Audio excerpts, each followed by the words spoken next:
سڵاوتان لەبێت بینەرانی خۆشەویستی تلویزیۆنی کۆمەڵە باگەشتی وڵەکانی سەر لە بەیانی ڕۆژی شەممە چواری خەرمانانی 1402 لە خزمەتتانداین سەرەتا سەردێڕی گرنگترین هەواڵەکان.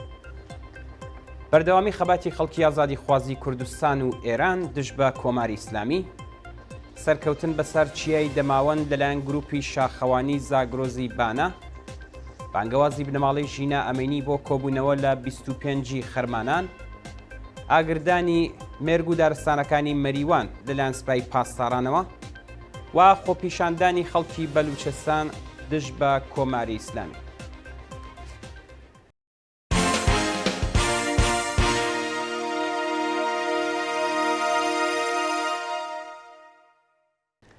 درێژەی هەواڵەکان بەردەوامی خەباتی خەڵکی ئازادی خوازی کوردستان و ئێران دژ بە کۆماری ئیسلامی. بەپێی ئەو وێنە و گرتە ڤیدیۆیانەی بەدەستمان گەیشتووە کچانی ئازا و بوێری شارەکانی کوردستان و ئێران بە فڕێدانی حیجابی ئیجباری لا شوێنە گشتیەکان پیاسە دەکەن و ئازادی خوازان بە دروشم نووسین بانگەوازی خۆپیشاندان لە ڕۆژی 25 خەرمانان دەکەن. وێڕای پەسەندکردنی لایحەی حیجابی ئیجباری لەلایەن مەجلسی ڕژیم و گوشارهێنان بۆ ژنان و کچانی ئێران، شەقام و پارک و شوێنە گشتیەکان پڕ لە ژنانی ئازا و بوێر کە دژ بە حیجابی ئیجباری خەبات دەکەن و دروشمەکانی پیرۆز بێت شۆڕشی ژن ژیان ئازادی و بڕوخێت ڕژیمی دژە ژنی ئیسلامی بەرز دەکەنەوە. لەلایەکی دیکەوە کچان و کوڕانی شۆڕشگێر دیواری شارەکان بە دروشمی دژە حکوومەت دەنەخشێن و داوا لە خەڵکی ئازادی خواز دەکەن ساڵ ڕۆژی شۆڕشی ژینا بکەنە ڕۆژانی ڕزگاری لە ژێر دەسەڵاتی دیکتاتۆری و ئازادی جەژن بگرن. سەرکەوتن بەسەر چیای دەماوەند لەلایەن گروپی شاخەوانی زاگرۆزی بانە. ڕۆژی هەینی سێ خەرمانان ئەندامانی گروپی شاخەوانی زاگرۆزی بانە بە مەبەستی ڕێزگرتن لە یادی شەهیدانی ژینگە بەسەر چیای دەماوەندی تاراندا هەڵکشان. هاوکات لەگەڵ ساڵڕۆژی گیانبەختکردنی شەریف باجوەر و هاوڕێکانی لە ئاگری دارستانەکانی مەریوان ئەندامی گروپی شاخەوانی زاگرۆسی بانە بەسەر چیای دەماوەندا سەرکەوتن و ڕێزیان لە فیداکاریەکانی شەهیدانی ژینگە گرت و بەڵێنیاندا درێژە دەری ڕێگای پڕشانازیان بن. بانگەوازی بنەماڵەی ژینا ئەمینی بۆ کۆبوونەوە لە 25 خەرمانان. ڕۆژی چوارشەممە یەکی خەرمانان بنەماڵەی هەمیشە زیندوو ژینا ئەمینی لە بەیاننامەیەکدا داوایان لە خەڵکی کوردستان و ئێران کرد ڕۆژی 25 خەرمانان کۆبوونەوەی هێمنانە لەسەر مەزاری ڕۆڵەکەیان بەڕێوە بن. لە بەشێکی ئەو بەیاننامەیەدا هاتووە ئێستا کە ساڵێک بەسەر گیانبەختکردنی ژینا تێپەڕ دەبێت. داوا لە هاونیشتمانیان دەکەین بە دوور لە هەر چەشنە تونند و تیژی و بە کەمترین هەزینە لەسەر مەزاری ڕۆڵەکەیان کۆبینەوە و ئەو جەنایەتە نامرۆڤایانە مەحکوم بکەن و دەنگی بەهێزی دادخوازی بگەێنە گوێی ئازادی خوازانی جیهان. لە کۆتاییدا وتراوە لە ڕۆژی 25 خەرمانانی ئەم ساڵدا یاد و بیرەوەری تەواوی گیانبەختکردوان بەرز دەنرخێنی. برینداربوونی کۆڵبەرێک لە سنووری بانە. ڕۆژی چوارشەممە یەکی خەرمانانی 1402 کۆڵبەرێکی خەڵکی گوندی لاویسانی مەریوان بە ناوی ئومید کەریمی بە تەقەی هێزەکانی ڕژیم بە سەختی بریندار کرا.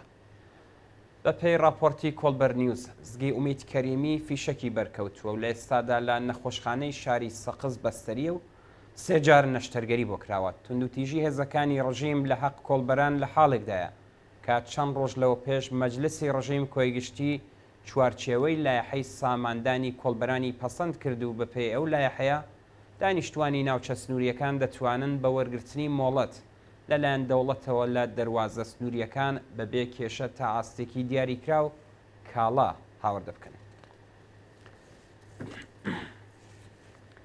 ئاگردانی مێرگ و دارستانەکانی مەریوان لەلایەن سوپای پاسدارانەوە.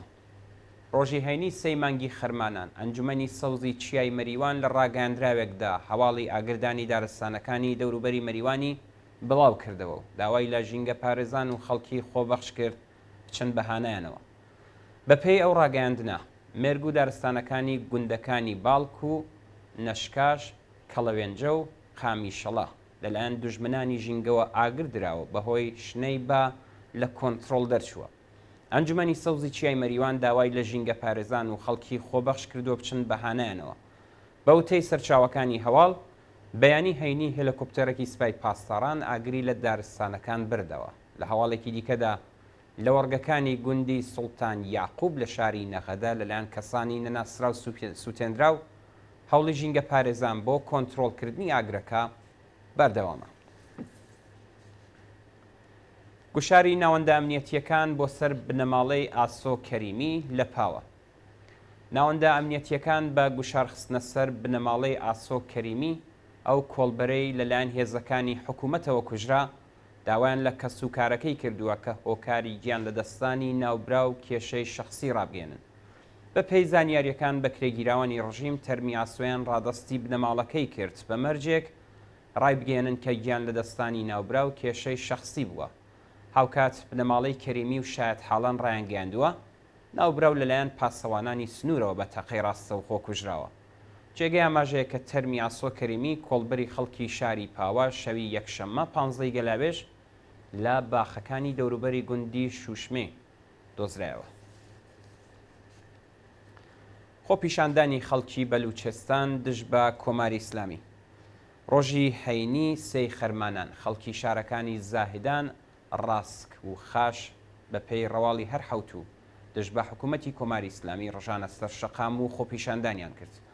بە پێی راپۆرتەکان خۆپیشاندەرانی بەلوچ لە ڕێپێوانەکاندا دروشمەکانی سەڵتەنەت ویلایەت 100 ساڵ جنایەت و مەرگ بۆ دیکتاتۆریان بەرز کردەوە و خوازیاری ئازادی مەولانا نەقشبەندی و تەواوی زیندانیانی سیاسی بوو.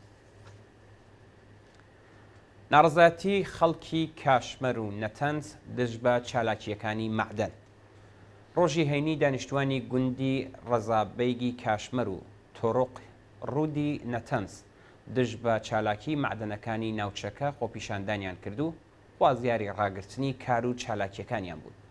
بەوتەی ناڕازیان ئیدارەی سەرچاوە سروشتیەکان بە زەدوبەندی ئەو مەعدەنانەی ڕادەستی کەسانی نزیک بە ڕژیم کردووە بەبێ ئەوەی بایەخ بە ژینگە و تەندروستی خەڵک بدات.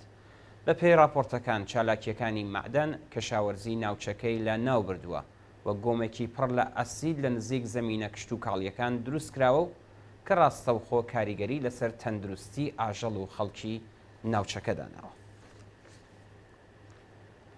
دۆخی خراپی تەندروستی ئیلهام مودەڕسی لە نەخۆشخانەیەکی تورکیا.